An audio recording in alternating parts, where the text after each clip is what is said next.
Bueno, pues hoy nos reunimos a esta clase que se llama El cuerpo como archivo de la experiencia.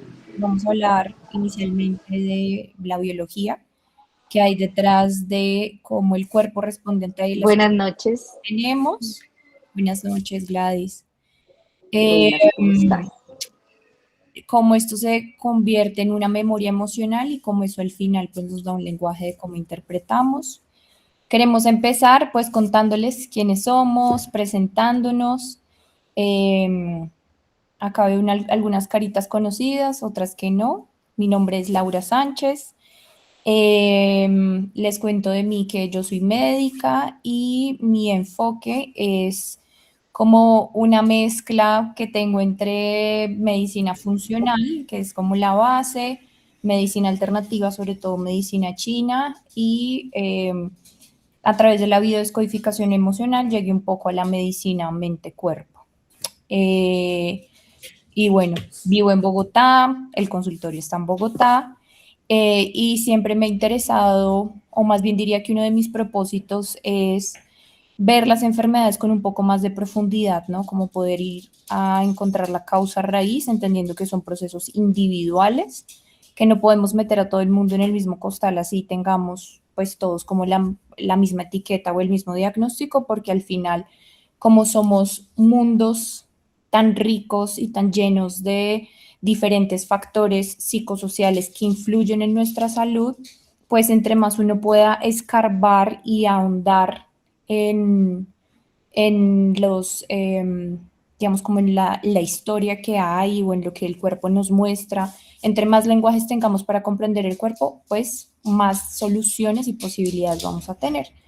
Y por acá está Diana. Sí, buenas noches. También veo caritas por ahí conocidas y nombres conocidos. Mi nombre es Diana Mejía Sabogal. Yo soy psicóloga, bueno, estudié psicología, hice una especialización en desarrollo humano y una maestría en filosofía. Y esto pues a mí me ha permitido también ampliar un poco mi foco de la psicología tradicional para irme, creo que muy del lado de Laura, como esos enfoques no tradicionales, sino diferentes. Y me fui por el lado del arte, ¿no? Entonces, yo hago arte terapia y terapias con otras, como con otros enfoques también, y creo que esa es una apuesta esta noche con Laura de poder unir disciplinas como la medicina y la psicología, que creo que está chévere también hablar desde ahí, ¿sí? Y así como Laura, pues mi vida gira también en torno a mis pacientes y a la docencia. Soy docente universitaria. Así que bueno, espero que podamos aprender mucho en este ratico que vamos a estar acá. Bienvenidas. Bueno, entonces vamos a empezar. Siguiente. Por contarles un poquito de cuál es el propósito de esta clase y es básicamente que podamos entender y tener como una información para responder por qué mi cuerpo está así. Y cuando hablamos de por qué mi cuerpo está así, estamos hablando de una constelación de síntomas que reunimos, que quisimos convocar siguiente a las personas que sintieran cansancio, dolor muscular, espasmos o contracciones, bruxismo, dolor cervical, fatiga, esta sensación de dormir y sentir que pues igual no se descansa, acelere y luego que está muy relacionado como en la fase final, o no la fase final, sino cuando estos síntomas iniciales han avanzado con infecciones y con colon irritable. Y luego de entender el por qué, pues que nos quede claro qué podemos hacer, ¿no? Como cuáles serían las posibilidades que tenemos, pero también esto está muy ligado con la propuesta que les tenemos. Entonces, quisiera saber si se identifican con estos síntomas, que nos dejen en el chat si se identifican con esos síntomas, desde hace cuánto tiempo más o menos tienen esos síntomas. Jenny dice, los tengo todos, bueno, ¿quién más siente que los tiene todos? O si tienen algunos, o también puede ser que en algún momento de la vida uno ha tenido algunos, o hay uno en particular que a uno lo han venido acompañando, y cuéntenos el tiempo, si sienten que son ¿Desde hace poco o llevan mucho tiempo? ¿O hay más o menos? Sí, O de pronto no los identifican, ¿no? sí, o de pronto. No están tan claros. Sí. Bueno, la mayoría hace como un año, autoinmunidad de intestino permeable. Ujú, vale, más o menos 6 años. Bien. Entonces, la premisa que vamos a desarrollar es la siguiente. Mari dice, yo también hace más o menos 6 años. Siguiente. Y es que quiero que sepan que no están solas porque muchos de los síntomas que les menciono no son raros en las mujeres latinoamericanas. Y si pasa que se agrupan, entonces cuando síntomas ya se meten como en la misma bolsa, estamos hablando de síndromes funcionales, dentro de esos está el síndrome de intestino irritable, trastornos del sueño o la fibromialgia, que la fibromialgia reúne casi toda la lista que les puse asociado a más cambios del estado del ánimo. Estos son síntomas que solemos reportar con más frecuencia las mujeres en términos estadísticos, sobre todo la fatiga, la mala calidad del sueño, el dolor y los síntomas digestivos. Y como les digo, pues no quiero decir que es normal, sino que la observación es que coexisten y están interrelacionados por diferentes factores que queremos que como que abramos un poquito los ojos, ¿no? Que al abrir esos ojos también vayamos hacia adentro, a entender cuáles son las que, digamos, aplicarían a cada una de ustedes. Siguiente. Entonces, resulta que esta constelación de síntomas como la tensión, el dolor, los espasmos, en el contexto del cansancio crónico no son un fenómeno local. Uno puede creer que el problema entonces está en el músculo, ¿no? Es que mi problema está acá y es un problema muscular exclusivamente. Y eso no es así. Estamos hablando de que esos síntomas son como las alarmas o la expresión que el cuerpo tiene para hablarnos de una respuesta neurobiológica que se vuelve disfuncional. Y sé que eso es un término que puede ser como complejo, pero eso es lo que quiero empezar a desmenuzar para hablarles de qué disfunciones me quiero referir, ¿vale? Entonces vamos a hablar de 5. No necesariamente ocurren como por fases o etapas, sin embargo, sí casi que uno primero empieza por la primera y si sigue avanzando, pues termina en la quinta, ¿vale? La primera es que lo que normalmente uno hace o la manera en que el cuerpo responde es que haya una activación del sistema de amenaza y es una activación que se mantiene crónica, que eso es como un estrés sostenido. Entonces, para hablar de esto, tenemos que hablar de la gráfica que sigue, que es el sistema nervioso autónomo. Probablemente lo han escuchado, probablemente no, puede ser que sea algo nuevo, pero esto es un sistema del cuerpo. El cuerpo tiene 8 sistemas y este es uno de ellos, que básicamente nos habla de la ruta nerviosa que está atrás, acá en la médula, y gobierna funciones autónomas, es decir, tú no las mandas. Tú no le dices a tu corazón cómo latir, ni le dices a tus pulmones cómo respirar.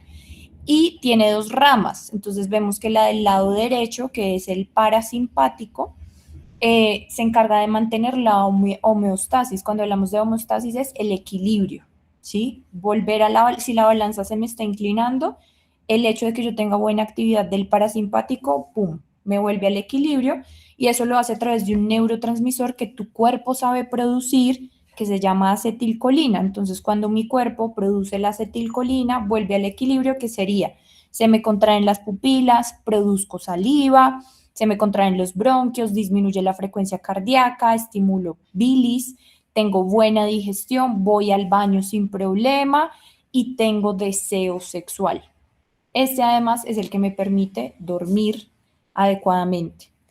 El opuesto, que es igual complementario, ¿sí? Porque yo necesito a veces salir o movilizar las reservas, que eso es lo que hace el simpático, está mediado por unos químicos que tú produces automáticamente que se llaman noradrenalina o adrenalina. Esos son los principales neurotransmisores y que va a ser lo opuesto. Dijimos que es una respuesta de activación.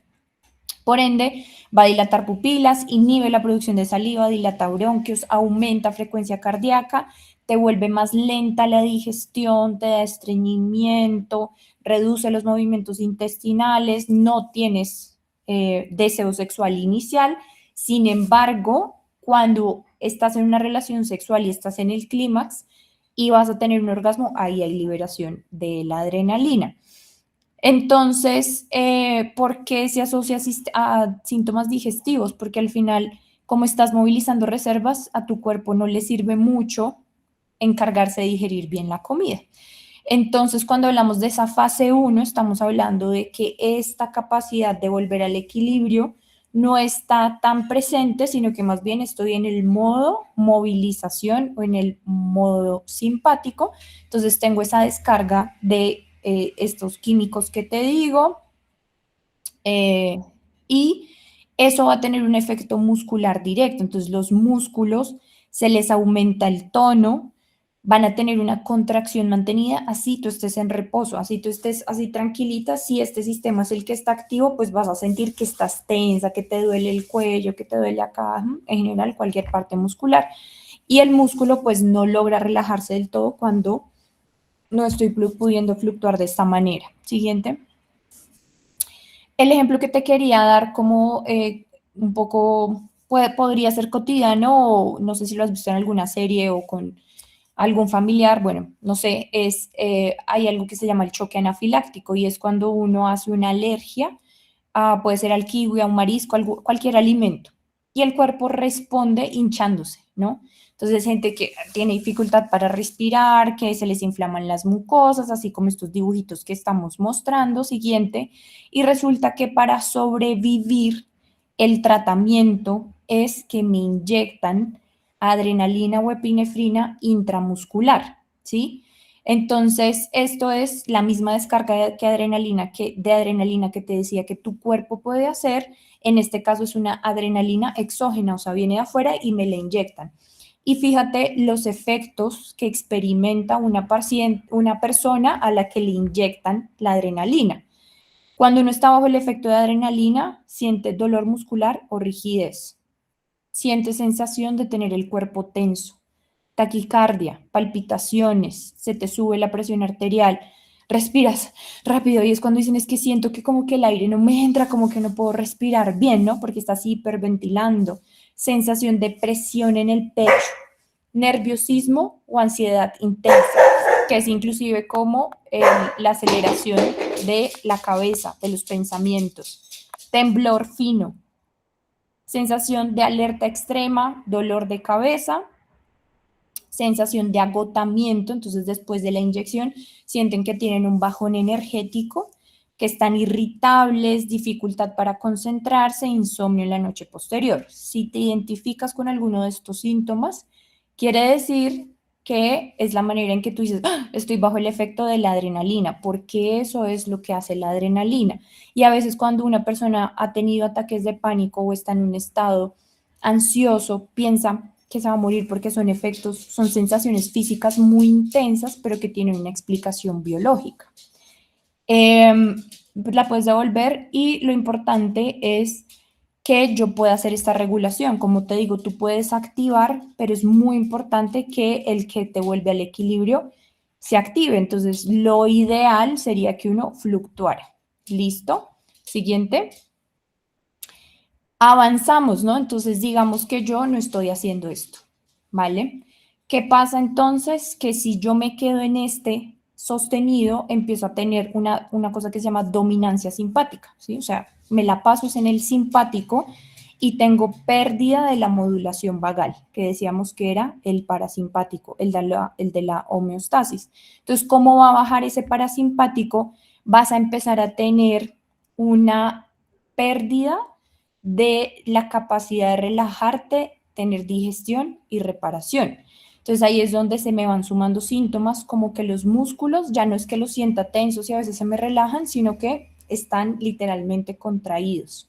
Entonces ahí es cuando yo me puedo encalambrar, tengo contracturas, cojo una mala postura y quedé ahí tiesa, ¿no? La gente que queda con tortícolis, que amanece con tortícolis, que yo estaba bien, hice un mal movimiento y pum, siento que ya no puedo girar el cuello, O otra cosa es cuando siento que no puedo soltar durante el sueño. Esta semana vi una paciente que me decía que por qué sería que ella se levantaba después de dormir así, ¿sí? Entonces no es como que se levanta sueltica, relajada, sino que al levantarse se siente tensa, tensa acá, tensa acá.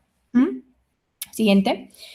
Entonces esa es la explicación, ¿cierto? De por qué duermo pero no descanso, porque me cuesta dejarme ir en el sueño, por decirlo así. Yo necesito tener muy buen parasimpático para poder dormir bien y soltar los músculos. Entonces, básicamente esto se vería así, ¿sí? Ya no estoy fluctuando, sino que estoy es en simpático, simpático, simpático. ¿Mm? La curva se pierde. Cuando esto se sostiene en el tiempo, podemos pasar a una fase 3, que es cuando el músculo empieza a tener una isquemia relativa y se le altera el metabolismo. ¿Qué pasa? Dale siguiente, que acá les quiero mostrar este dibujito. En el dibujito entonces vemos que es una fibra muscular y en la fibra muscular, ¿le puedes dar siguiente? En la fibra muscular vemos atrás. Entonces vemos ahí la fibra muscular y si ves donde dice vaso sanguíneo, si puedes señalar ahí donde dice vaso sanguíneo, pues fíjate que ahí esos dos punticos, mira dónde va la flecha, es lo que permite que la circulación sanguínea me lleve oxígeno y recoja dióxido de carbono.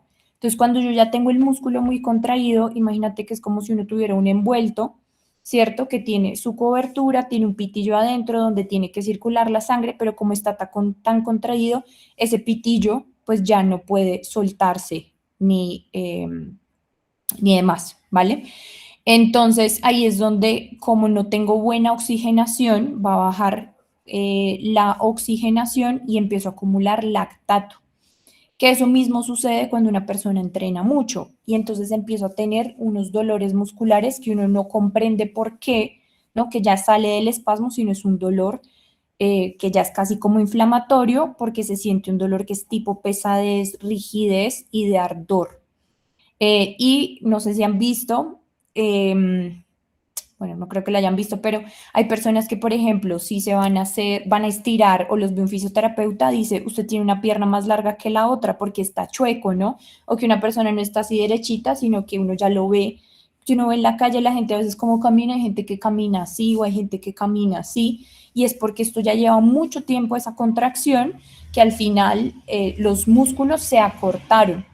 Y el espasmo es un intento de reflejo de descarga que tiene el cuerpo para decirte, oiga, necesito que vuelva a hacer esto porque me estoy quedando sin oxígeno. Luego, cuando pasamos entonces a la cuarta fase, resulta que ya entra a jugar un rol muy importante el cerebro. ¿Listo? Esto lo estamos hablando de años. Años del mismo estado, del espasmo, de llevar años con el dolor en las zonas que uno sabe que uno le duele, que uno dice, este es como mi talón de Aquiles.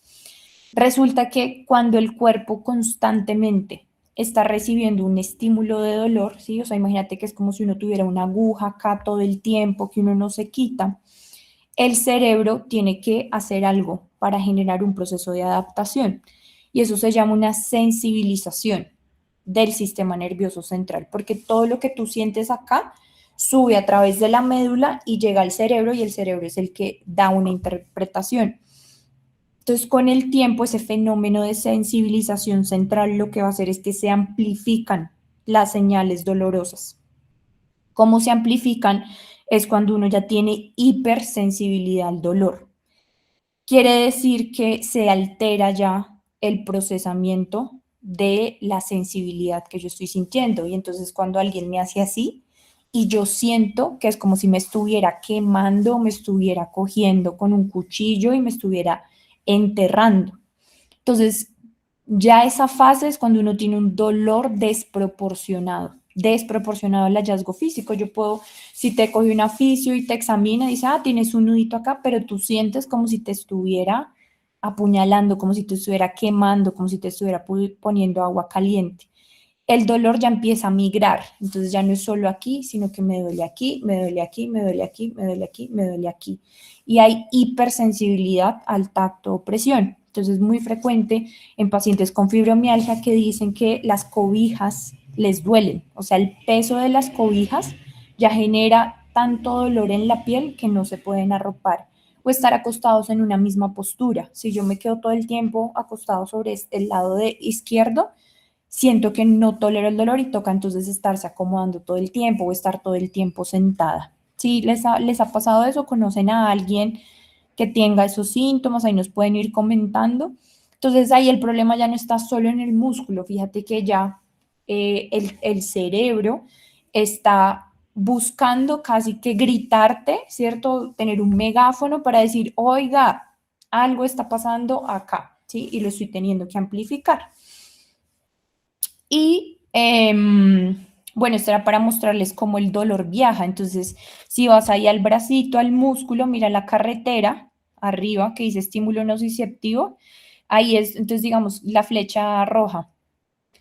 Ahí, que es como un dolor, digamos que es como un chuzón, tú lo sientes acá en la periferia, eso va a bajar, sigue la flechita, va a la médula, ¿cierto? A la médula, que es esta que tenemos atrás, y siempre ese dolor va a subir al cerebro, a una parte del cerebro donde se interpreta el dolor. Y en esa carretera el cuerpo tiene ciertos bloqueos, pues para que tú no sufras. Pero cuando el chuzón está ahí todo el tiempo, ese reflejo se empieza a alterar y empieza a haber esa sensibilización central. Y la última fase, nuevamente decimos años, es cuando ya hay una fatiga de la parte hormonal y una disregulación del cortisol. Siguiente, probablemente has escuchado qué es el cortisol. El cortisol es una hormona que produce tu cuerpo siguiendo un ritmo circadiano. Se debe producir, o sea, tu cuerpo está hecho para producirla de esta manera, siguiendo la curva punteada verde. Fíjate que tú te levantas y apenas tú te levantas, a los 30 o 45 minutos tú debes tener el pico más alto de cortisol, que eso sucede entre las 5 y las 7 de la mañana. ¿Con qué intención? Activarte. ¿Sí? El cortisol es una hormona del sistema simpático y precisamente es como decirte, bueno, levántate, levántate, entonces moviliza glucosa, activa tus músculos y es fisiológico porque quiere que tú pues estés listo para empezar el día. Lo que debe suceder es que mira que tiene que ir habiendo un descenso progresivo a lo largo del día, teniendo el nivel más bajo alrededor de las 9, 10 de la noche, ¿sí? Y ese nivel debe ser el más bajo porque ya no estás, tu cuerpo ya no está para movilizarse ni para responder. Tu cuerpo ahí está buscando que tú permitas que el de la homeostasis, el parasimpático, se active para que mezclado con la melatonina y bueno, un montón de procesos cerebrales que deben pasar, te quedes dormida y te quedes dormida de manera profunda, ¿cierto? Reparadora, relajes los músculos. Entonces, claro, si yo interfiero en esa curva del cortisol y son las 9, 10 de la noche y yo me pongo a tomar café para despertarme, estoy estresada y eso lo hago repetitivamente, ¿sí? Pues estoy alterando este patrón normal que es por el cual, de la manera en que está diseñado el cortisol. Siguiente. Entonces, resulta que en las fases más avanzadas uno puede medir el cortisol se puede medir en saliva y se puede ver que el cortisol se pone plano. Entonces ya no es la línea verde, sino que es la línea amarilla. Y ahí es cuando uno entonces se levanta y dice, yo no puedo. O sea, no puedo, me siento envejecida, yo siento que perdí mi vitalidad, yo ya no me levanto, no puedo más. Te pones a entrenar, no sé, te da por salir a correr o te da por hacer ejercicio muscular o te vas a la montaña y no te logras recuperar después del esfuerzo y ya digamos que lo del dolor es una constante para ti, es una persona que vive con dolor, ¿sí? Entonces esa es como ya la fase un poco más tardía, pero fíjate que es como la progresión. Siguiente. Una cosa que quiero que quede claro es que si bien expliqué esto por fases, no quiero que quede el mensaje de que es una escalera inevitable. Lo que pasa es que es un proceso que es dinámico. Yo puedo estar en la fase 1, fase 2, pero me devuelvo a la 1. Estoy en la 1 y luego 2, 3, pero me regreso. Pero si yo ya llevo muchos años, ahí sí puede ser que yo esté llegando a la 4 o a la 5. Y la otra cosa es que sí depende de la dosis y de la duración. Entonces, cuando hay personas que tenían un poquito de estrés, pero justo fallece alguien, hay una quiebra económica, no sé, hay un problema familiar y esa es como la gota la gota que rebosa, rebosó el vaso, mejor dicho. De hecho, esta semana vi una persona que tenía esta carga de estrés, era cuidadora de su hermana y quedó en la intersección del semáforo, en la cebra, y algún peatón se puso bravo, le metió un puño al carro y eso fue suficiente para que ella hiciera una taquicardia y luego hizo como un infarto que no fue por colesterol, sino por esta respuesta del sistema nervioso. Entonces, va a depender de la dosis, de la duración y de la capacidad adaptativa del organismo. Siguiente. Entonces, puede ser que te estés preguntando por qué algunas personas desarrollan la disfunción y otras no, porque hay gente que uno ve que es súper estresada y que vive a mil todo el tiempo, pero al final como que no tienen estos síntomas.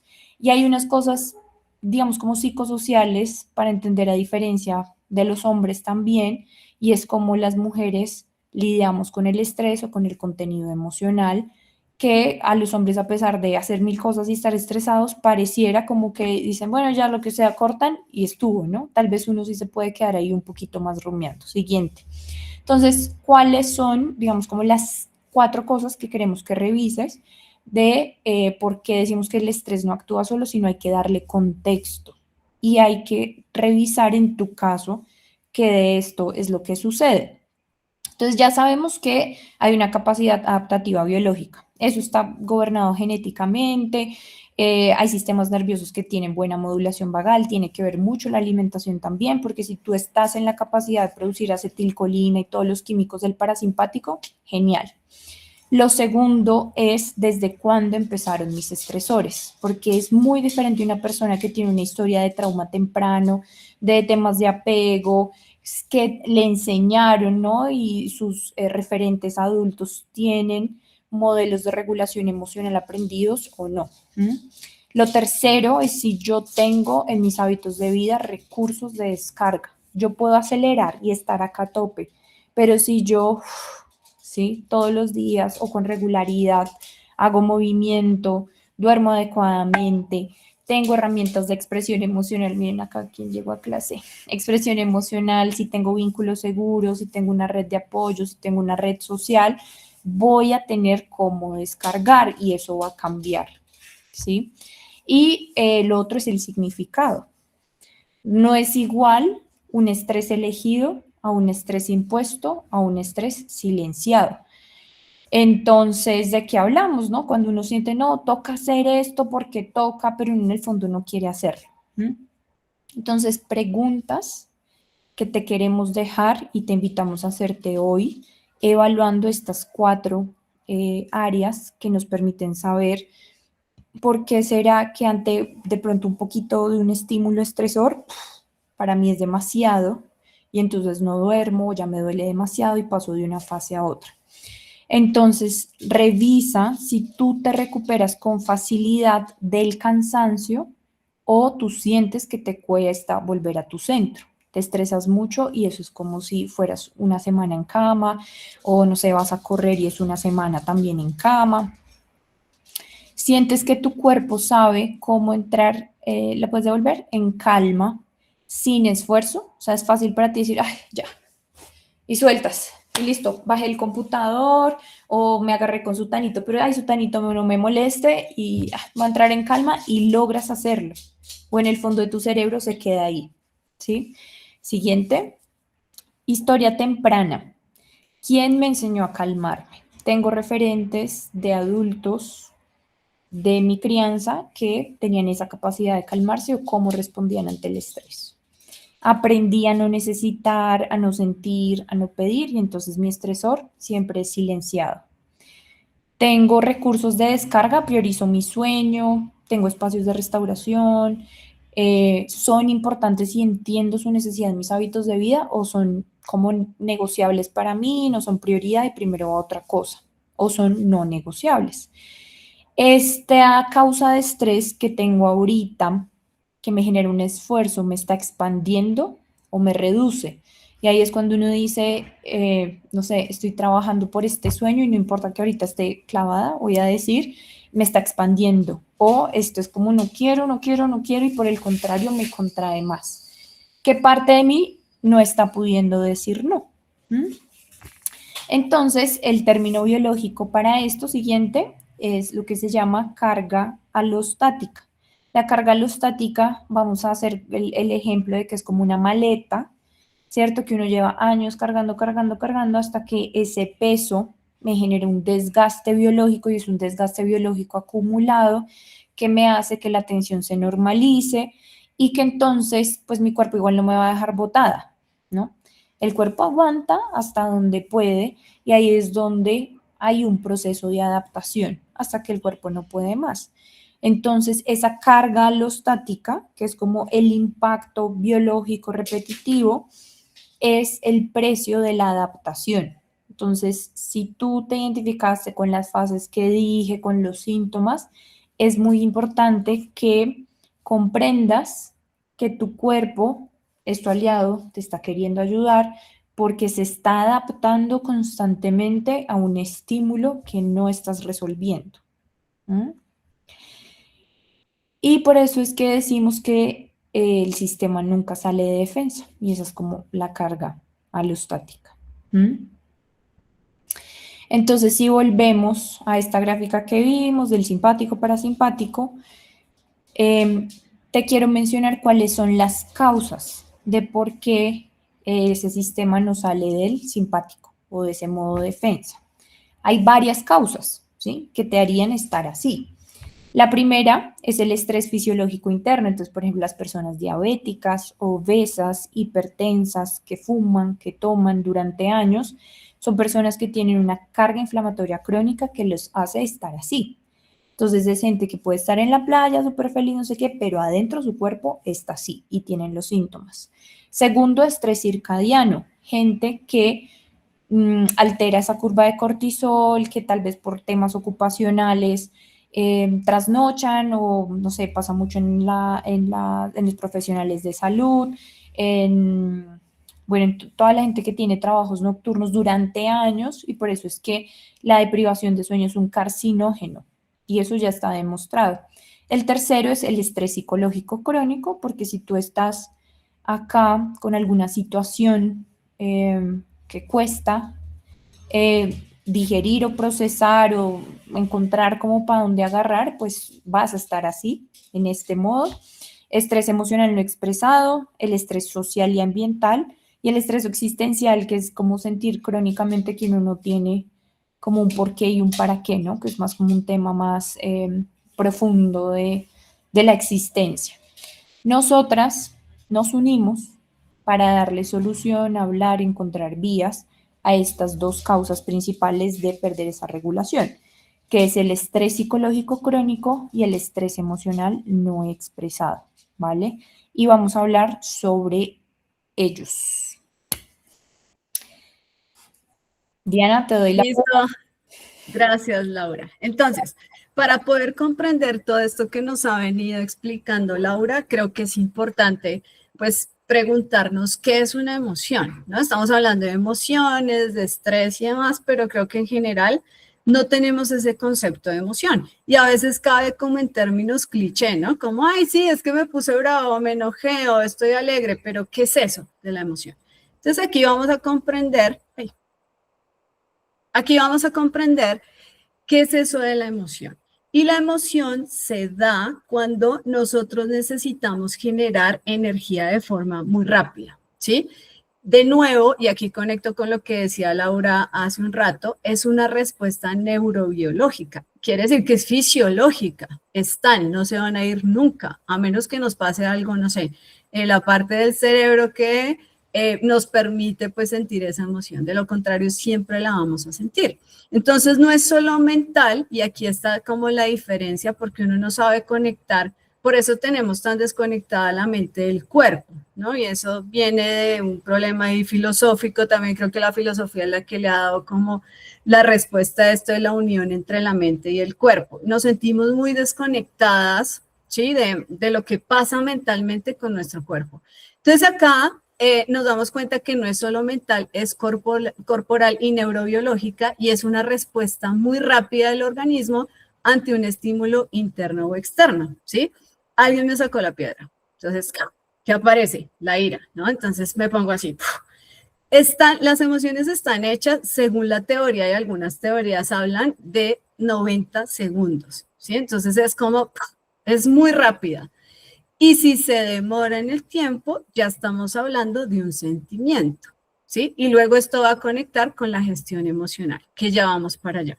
Entonces, esto va a integrar el cuerpo, el cerebro y la experiencia. Y como decía Laura hace un rato, todo esto va a tener que ver con nuestra historia de vida, con nuestras biografías, en donde crecimos, quiénes somos, si somos mujeres o si somos hombres, que ahí hay unas diferencias grandes, ¿no?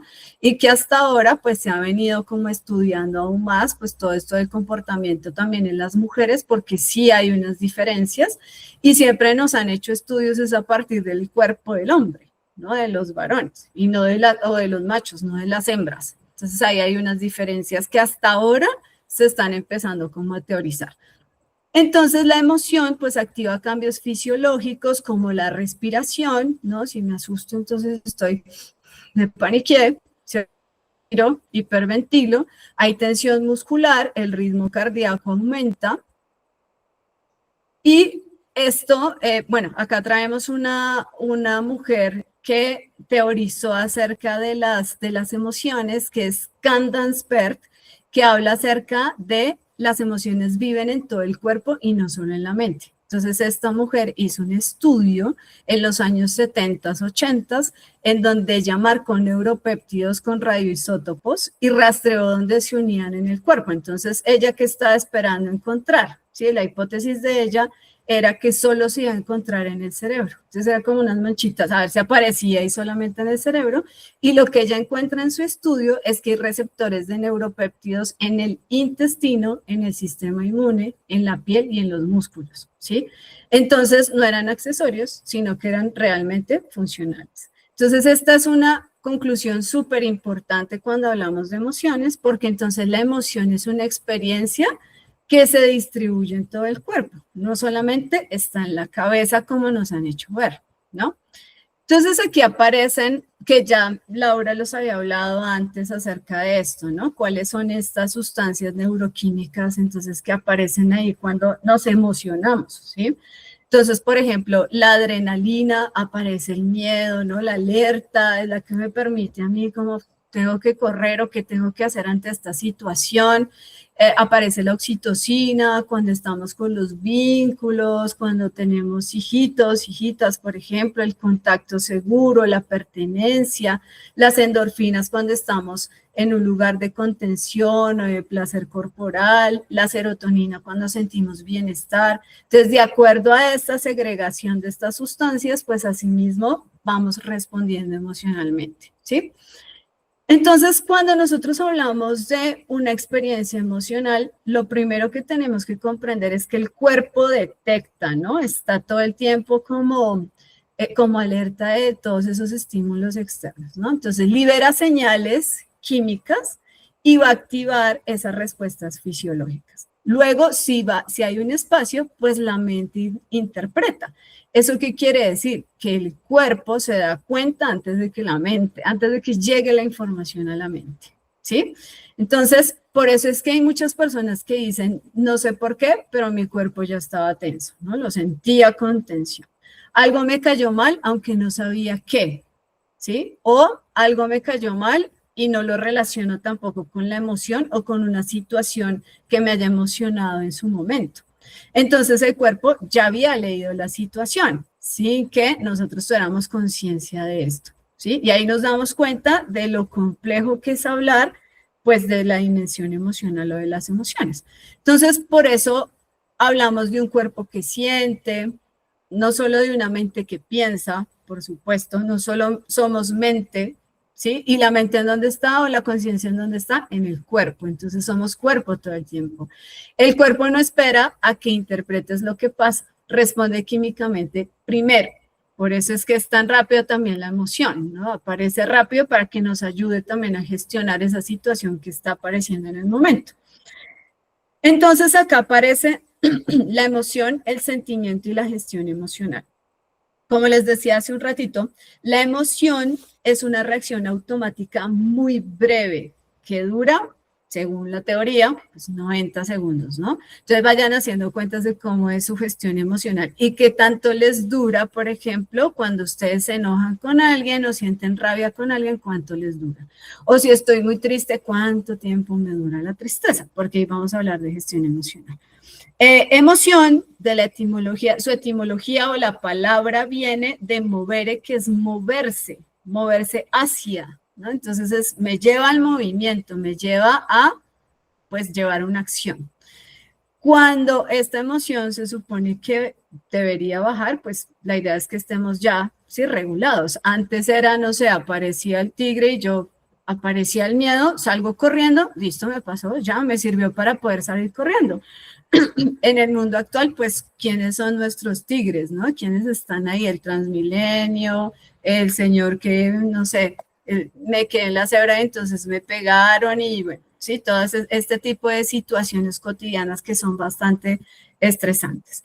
Y luego, si no se gestiona, pues se logra mantener en el tiempo y se convierte en sentimiento, que ya hay una elaboración consciente de la emoción, ¿no? Entonces uno está súper enojada con la pareja, le pasó, por ejemplo, a una paciente que se enojó con su novio por teléfono, entonces ella empieza así muy enojada a decirle al otro, pero no sé qué, se pelean, y ella cuelga y lo que hace es romperle todo lo que tenía en la habitación. Entonces le rompe, él era artista, le rompe sus cuadros, le rompe sus obras, le rompe la ropa en un momento de puro secuestro amigdalino, se llama eso, en el cerebro, ¿no? Entonces es como, pues me secuestró la emoción, rompí todo y me acosté a dormir. Entonces ella se acuesta a dormir y cuando se despierta es como, ¿qué hice?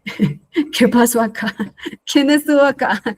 Entonces, claro, cuando toma conciencia de esto, pues viene todo el arrepentimiento, que ya vienen otras emociones también, ¿no? Para elaborar eso que estaba pasando ahí, ¿sí? Entonces ahí el sentimiento, en el sentimiento ya hay una elaboración consciente de la emoción y esto es lo que nosotros pues podríamos llamar gestión emocional y es cómo yo interpreto, sostengo y transformo todo lo que yo siento, pero eso no es tan fácil, ¿sí? Porque por supuesto es todo esto que nos venía contando Laura del cuerpo, cómo se siente en el cuerpo y yo cómo transformo todo esto y entonces eso se revuelve con mi historia personal y entonces yo qué hago, ¿sí? Cómo yo proceso esta información. Entonces el cerebro funciona de manera continua y como nos hemos dado cuenta hay procesos que son conscientes e inconscientes, ¿sí? Hay teorías que hablan acerca de que hay un 90% de inconsciencia en nuestros actos y que antes de que yo haya dicho, por ejemplo, esto que les acabo de decir, ya yo tenía, mi cuerpo de alguna manera eligió lo que yo les iba a decir inconscientemente, ¿sí? Y el otro 10% lo hacemos consciente. Entonces, estos procesos psicológicos básicos como la percepción, la atención, la emoción y el aprendizaje van a ser súper importantes para que aprendamos a gestionar la emoción y tomemos conciencia del cuerpo, ¿no? Que esto es lo que nosotros llamaríamos inteligencia emocional, que también se ha teorizado mucho sobre esto, ¿no? Entonces es como yo de alguna manera me conozco, me reconozco y me reconfiguro en la medida en la que voy viviendo ciertas experiencias en la vida y gestiono también pues esa historia personal que me acompaña, ¿no? Entonces, con todo esto que hemos hablado, ¿qué podríamos decir sobre qué pasa cuando una emoción no se expresa? ¿Sí? Que es un poco lo que Laura hablaba hace un ratico del cuerpo que duele, no me toquen, ¿no? Como que la piel también de alguna manera, el cuerpo te está gritando como que por ahí no es. ¿sí? Entonces, una emoción no expresada o expresada de una manera inadecuada, pues no desaparece, no se va con el tiempo y sigue circulando como una señal química, ¿sí? No queda como solo un pensamiento, queda como una activación autonómica, hay un cambio en el tono muscular, ¿sí? La rigidez y todas estas cosas que a veces sentimos, o cuando alguien se nos acerca, cuando estamos enojadas con alguien, es como, no quiero que me toques, no quiero que me hagas, inmediatamente el cuerpo reacciona. Una disfunción inmunológica y una alteración digestiva, las famosas diarreas o, bueno, el estreñimiento, retengo, ¿no? O suelto, me asusté, suelto, medio diarrea, ¿sí? Entonces, la emoción no elaborada se puede cronificar como un estado fisiológico, que es todo lo que nos contaba Laura antes, ¿no? Entonces, ¿qué pasa cuando nos soltamos? Ya que hay una articulación entre emoción, cuerpo y creencias. Entonces, cuando la emoción no se procesa, pues el cuerpo, ya saben, la sostiene, ¿sí? Porque es una manera en la que el cuerpo encuentra de adaptación. Entonces, si aquí funciona, y para el cerebro es así, si funciona y te logra mantener con vida, se va a seguir yendo por ese camino, ¿sí? El lenguaje es súper importante porque el lenguaje es el que construye el mundo interno y externo. Y es todo lo que nos decimos o nos dicen, ¿no? Si soy capaz, si no soy capaz, si soy bruta, si voy por este lado, si hago esto mal, ¿sí? El lenguaje es una de las cosas más importantes que tenemos cuando hablamos de la gestión emocional y de creencias. Las creencias se van a formar por experiencia más aprendizaje. Entonces yo voy, llego al mundo, me muestran cómo es el mundo, yo voy construyendo ese mundo y se va construyendo al mismo tiempo el mundo interno y voy aprendiendo, ¿sí? Por supuesto que desde ya están ahí las emociones, pero hay emociones que no se elaboran, ¿sí? Por historia de vida, por traumas, y esa va a ser nuestra tarea en el resto de la vida, poder comprender qué fue lo que pasó con mucho cariñito y con mucho amor, y pues ir mirando cuál es nuestro proceso, ¿no? Porque esa tensión corporal pues se va a sostener en el tiempo. Entonces, el cuerpo se adapta antes que sanar, ¿sí? Porque es como el camino que se elige de adaptación frente a estas situaciones que se están presentando. Entonces, cuando una emoción no se reconoce, no se simboliza o no se procesa, no desaparece, se va a transformar en una tensión fisiológica. Entonces, el cuerpo registra la experiencia emocional. El sistema nervioso va a recordar patrones. Siempre se va a ir por ese camino de, yo lo hice así, ¿no? Yo lo hice con enojo, pues el enojo me funciona, acá lo voy a usar, ¿sí? La tristeza me lleva por este camino, pues también elijo la tristeza, ¿sí? La repetición emocional, por supuesto que se va a volver entonces corporal.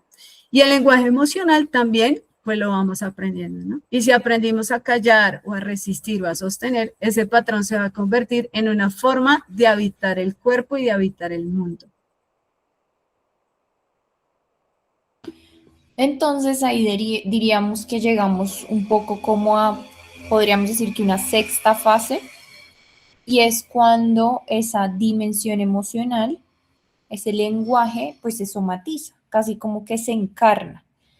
Entonces, esa energía, ¿cierto? Que es la emoción que nos expresa, pues va a, digamos, como a meterse en algún lugar.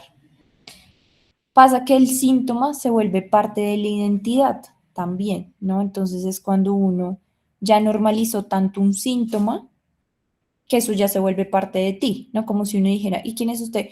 Hola, soy Laura, vivo en Bogotá y tengo bruxismo, ¿sí? Como eso hace parte de ti porque se encarnó y se normalizó. El cuerpo ya no recuerda cómo estar en calma y esto es muy importante observarlo porque hay personas que lo manifiestan, ¿no? Y dicen, ¿cómo es que me acuesto a ver televisión o ya hice todas mis tareas, lo que sea, o simplemente me quiero acostar a ver televisión y viene esa intranquilidad, pero yo por qué estoy acostada, yo qué estoy haciendo acá y es como no se sabe estar en calma o en las vacaciones, ¿no? Quedarse tomando el sol, sintiendo el cuerpo, respirando, raro, rarísimo. El cuerpo no sabe cómo estar en calma y eso no es posible. Realmente no es posible porque eso hace parte de la medicina que ese sistema nervioso necesita. Entonces, si te identificas con eso, hay que ir revisando el por qué. Y esto es muy importante porque se pierde la referencia del bienestar. Recuerda que el parasimpático te decía que es el sistema de la homeostasis, el que te vuelve al equilibrio. ¿El equilibrio qué es? Bienestar. ¿Qué es bienestar? Salud a largo plazo, que viejitos estemos muy bien. Entonces, si se perdió mi referencia de bienestar, pues entonces yo con qué contrasto si estoy estresado o no estoy estresada. Yo sé que estoy acá porque he conocido que es estar acá. Pero si mi referencia es estar acá, pues si le subo un poquito más y más y más y más, pues entonces no sé qué es la calma ni el bienestar. Y si bien hemos hablado de biología, pues fíjense que en esta conversación con Diana vemos que hay historia y significado y narrativa corporal. El músculo, por eso decimos que es un contenedor de tensión psíquica. Si hay, obviamente, digamos como un contexto biológico que está sucediendo, pero ¿qué tal si yo revisara dónde está mi dolor? Cervicales. ¿Cómo estará mi carga mental? ¿Qué tan controlador, controladora soy? ¿Qué tan hipervigilante? Trapecios, que son estos de acá. ¿Será que tengo muchas responsabilidades y probablemente responsabilidades que ni siquiera quiero tener? Lumbar, abajo. Inseguridad. Sostén, miedo al futuro, como que me siento incapaz de creer que en un par de años voy a poder tener toda la seguridad material que quiero, por ejemplo. Mandíbula, autocontrol. Ay, no, yo no digo eso porque ¿qué van a pensar de mí? ¿Sí? Como estar todo el tiempo, así un poco traicionando lo que uno realmente quisiera hacer por estar contenida, controlada. Rabia no expresada o que uno juzgue una emoción que nos está pidiendo movernos como la rabia. Entonces, por eso es que decimos que el síntoma es una adaptación inteligente y qué tal si viéramos la enfermedad no como un error, ¿sí? No como algo que me toca tomarme el doble ibuprofeno todos los días por el resto de los días de mi vida y no hacer nada más, sino entender que como es una respuesta biológica inteligente, si yo empezara a revisar por qué mi cuerpo se está adaptando, pues dónde estaría lo que le tocó adaptarse. Si será que hay silencio por mantener la pertenencia, el sostener por preservar la seguridad, el sobrevivir para continuar conectado. Y esto puede hacer parte de la historia de alguien, ¿no? Si tuvo una infancia terrible donde tenía que callar para sobrevivir, pues bueno, ahí viene ese relato. Hay un médico que habla mucho de esto, no sé si lo han escuchado, se llama Gabor Mate, muy bueno, tiene libros increíbles. Y él dice esto, la enfermedad no es lo opuesto a la salud, muchas veces es una adaptación y fíjate las posibilidades que tendríamos si empezamos a ver esos síntomas como eso, ¿no? Y bueno, no sé si te estás preguntando esto, creería que sí, y es como si tu cuerpo llegó a ti por adaptación, ¿tú crees que se puede reconfigurar? Bien, pues la respuesta es que sí, o sea, sí se puede reconfigurar. Sí, a través de la neuroplasticidad. La neuroplasticidad va a ser súper importante en ese proceso. El tema es que no es por la misma vía en la que enfermó, ¿sí? Creo que hay que reflexionar y revisar que tal vez las herramientas con las que yo he aprendido a normalizar el síntoma son herramientas que en este momento están obsoletas, ¿sí? O la relación con el síntoma me está pidiendo tal vez una reconfiguración, porque el cuerpo no se rigidizo pensando, se rigidizo viviendo las situaciones. Y por eso es que yo no voy a poder liberar esa emoción no expresada solo entendiendo, sino experimentando rutas diferentes, que eso es lo que es la neuroplasticidad, ¿no? Le doy otra vía a mi cerebro y la repetición de esa vía diferente al principio se va a sentir rara porque no es lo conocido ni lo familiar para mí, pero se va a convertir en una nueva ruta. Y que creo que también es importante comprender que no es solo de pensamiento, ¿no? Voy a cambiar, sino que hay que llevarlo también a la acción, o sea, al accionar del cuerpo, lo que hemos visto. El cuerpo acá es muy importante y si no lo tenemos también en ese accionar, pues es muy difícil generar cambios o esa neuroplasticidad. Ujú, ujú, ujú. Siguiente. Entonces, ¿qué podemos hacer? ¿Qué podemos hacer? Y ahí es donde un poco nosotras dos, dale siguiente, nos unimos para traer como una propuesta. Ese es como nuestro propósito común. ¿Por qué? Porque hay un error común desde nuestro punto de vista en cómo se podría encontrar estas vías alternas. Y es cuando uno intenta resolverlo con la mente, que para mí es lo que se denomina un poco como el positivismo tóxico, y es de, listo, sí, me estreso mucho, reconozco, ay, pero no le pongamos atención, energía positiva, pensemos bonito, tranquilicémonos, ¿sí? O, ay, no, me toca relajarme y o sea, una cosa es lo que uno dice y uno se puede creer el cuento y repetirse como un loro, de, voy a estar bien y estoy feliz, pero no es lo que estás sintiendo genuinamente. Y si no es lo que tu cuerpo está sintiendo genuinamente, es falso. Y por ahí no vas a reconstruir nada. Entonces, eso de intentar de relajarse porque toca, pensar positivo, forzar cambios de hábito, que es un tema que a mí me interesa mucho porque sí siento que los hábitos de vida no pueden ser como tareas adicionales a las que ya tenemos en nuestra cotidianidad, sino que hay que construirlos desde otros lugares o controlar el síntoma, ¿sí? Cuando alguien dice como es que me da rabia que no controlo mis emociones. Alguien la vez pasada me decía eso porque se sentía muy triste y quería llorar y es como no puedo controlarme. Pero ¿por qué te vas a controlar? Si estás sintiendo la tristeza, pues más bien, ¿qué pasaría si dejaras que esa energía se movilizara en vez de tenerla ahí contraída? El sistema nervioso no se va a reeducar por mandato, se reeduca por experiencias, por vivencias que me generen esos nuevos caminos. Y ojalá experiencias que estén en un entorno de seguridad, donde yo pueda expresar, nombrar, comunicar y transformar. Digamos que esas son como las herramientas con las que queremos que trabajemos. Más el soporte físico y biológico, eso es muy importante.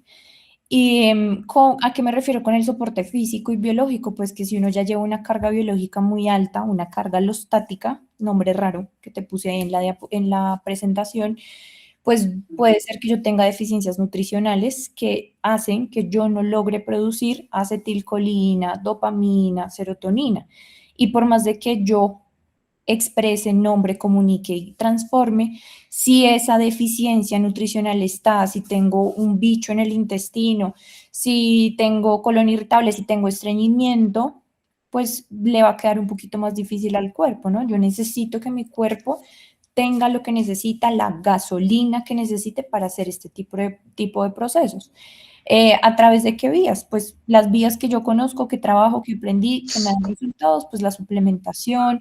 Si hay gente que necesita suplementar cortisol o optimización nutricional. ¿Mm? Entonces, esto era un poco para contarles, saber si se identificaban con los síntomas, pero también invitarlas a verlas desde un ángulo en el que integremos mente y cuerpo, porque somos fieles creyentes de que eso nos va a dar unos resultados increíbles, poderosos, innovadores, y que es tal vez la pieza que hace falta muchas veces cuando uno va al médico por todos los síntomas que decimos, pero no se aborda la parte emocional, o cuando yo voy a psicólogo, pero no hago nada de la parte, digamos, como biológica. ¿Mm? Y esa es como la motivación de nuestra alianza. Entonces, nosotras decidimos diseñar una experiencia, devuélvete, en el que queríamos facilitar un espacio seguro y contenido, en el que podamos reconocer las cargas emocionales, los hábitos, los mandatos que hoy siguen operando desde el cuerpo, que les podamos dar forma simbólica, expresión y sentido, y que de ser posible empecemos ese proceso de soltar lo que ya no está sosteniendo la vida actual. ¿Mm? Y esta clase también era para invitarlas a la experiencia que se llama soltar para hacer espacio para lo nuevo. Inicialmente quisimos empezar solo con mujeres, entonces esta es una experiencia guiada que está hecha para mujeres, pensada para mujeres. No sé si ahorita hay un hombre o hombres que se inscribieron a la clase. No los estamos excluyendo, eventualmente podemos hacer un espacio mixto para hombres, pero sentimos que quisimos empezar por mujeres. La intención de esta clase era responderte y que tuvieras más conciencia de por qué tu cuerpo estaba así. Y en el taller vamos a responder qué eliges hacer ahora con lo que tu cuerpo ha cargado, ¿sí? ¿Qué vas a elegir? Y pues nada, la invitación es que vamos a reconocer el cuerpo como archivo de la experiencia, pero también como un territorio que se puede reescribir. Acuérdense que lo que uno le pasó en la vida, las situaciones traumáticas que tienen esta información emocional contenida, no Diana, ¿puedes silenciar a Ligia, porfis? No dependen de lo que sucedió 100%, sino de cómo yo lo experimenté, lo viví, lo interpreté, y eso se puede reescribir. Vamos a usar el arte como una vía de resignificación subjetiva, porque Diana ya les contó que ella es una dura en arte terapia, y lo que tenemos planeado es súper lindo y vamos a utilizar arte para eso. Y queremos que eso sea como una forma de traducir lo vivido, lo sostenido y lo callado en un gesto consciente. Además, porque el arte también nos permite conectar con ese porcentaje inconsciente del que les hablaba hace un rato, y es que tiene ese poder, ¿no? Como a partir de la escritura terapéutica, por ejemplo, el dibujo, la pintura, yo puedo transmitir otras cosas que no las logro con el lenguaje, ¿sí? Claro. Con este lenguaje que estamos usando. Entonces, el arte conecta mucho con estos procesos inconscientes. Sí, eso pasa cuando uno digamos, dice como, ¿y cómo te sientes? Como que uno encuentra palabras, es que no sé, es como, no sabría cómo decirte. Fíjate que hay otras maneras en que tú puedes nombrarlo y reconocerlo. Que de 9 a.m. a la 1 p.m. ¿Listo? Van a ser 4 horitas importantes, llegar desayunadas, cómodas, con cobijita, no necesitan experiencia previa, frescas. Ay, que es que yo no estoy yendo a terapia, que no necesitan nada de eso. Simplemente es que si ustedes algo de lo que les compartimos hoy les hizo clic, ¿sí? Y dicen como, este es el año de transformación, pues simplemente asiste, con el corazón abierto, dispuesto, la decisión de cambio y la valentía de la honestidad. Entre más honesto uno puede hacer con lo que está reconociendo, sabiendo que vamos a estar ahí para sostenernos, sabiendo que probablemente todas hemos atravesado por un montón de cosas similares, pues eso es suficiente y tienes que confiar en que va a ser así. El valor son 250,000 pesos y bueno, pues la idea es que es un proyecto que están haciendo, nos sirve mucho el feedback que nos den tanto de la clase como del taller para poder seguir generando estos espacios que permitan pues construir bienestar integral, salud, uniendo sobre todo eso como esa biología con esta parte de la emoción, psicología que creemos nosotras va a dar resultados preciosos. Para inscribirse, ¿qué necesitan hacer? Hacer el pago. Ahí les dejé el QR. Este es el QR del consultorio. Si alguna quiere compartir algo. Si alguien quiere compartir algo, quiere hablar o por el chat, creo que estaban escribiendo por acá. Gustaría, Juanita dice, me gustaría, tengo dificultades para hacer las tareas que requiero para recuperar esa calma. Bueno, como que sé las herramientas, pero no lo hago, no sé por qué. Soy disciplinada en mi trabajo, pero en el cuidar a mí misma me cuesta. Uy, eso es más común de lo que uno piensa, ¿no, Juanita? Como soy súper disciplinada en las tareas en mi casa, en el trabajo, pero conmigo es como que me olvido. No nos enseñan tampoco, ¿no? Esto también ocurre es porque en la historia de vida no nos enseñan. Me encanta la clase, muchas gracias. Sí. Juanita dice, me gusta esto grupal, siento que sanar en grupo ayuda. Eso es cierto. A mí me parece que los grupos tienen como su magia, porque yo sí creo que el universo como que orquesta que uno justo llegue con personas que han tenido historias similares o bueno, no sé si es que uno como que se proyecta en el otro, bueno, no sé cómo funciona eso, pero al final es como que sí potencia y a mí me parece muy linda esta sensación de reconocer que uno no está solo, no está sola o como que no es la única que está atravesando por lo mismo y esa sensación de comunidad y de decir, fue pucha, o tú estuviste por ahí y yo también puedo pasar por ahí o pues como acá estamos para apoyarnos, ¿no? Yo creo que eso energiza los Sí, procesos de cada uno. y que no es lo mismo hacer terapia individual a estar en un espacio grupal, ¿no? Ahí hay otra potencia y también nos reconocemos en los discursos de las otras que no estoy sola, en muchas cosas que me pasan. Entonces, eso es bien potente, chévere. Ujú. Bueno, Bueno, acá qué más. gracias Gladys por acompañarnos, sí. Susana. Algo muy bonito, concientizar sobre cómo las emociones se instauran en el cuerpo. Es una herramienta muy poderosa. Gracias por haber estado este tiempito con nosotras. Sí, Muchas gracias por gracias. conectarse. Muchas gracias.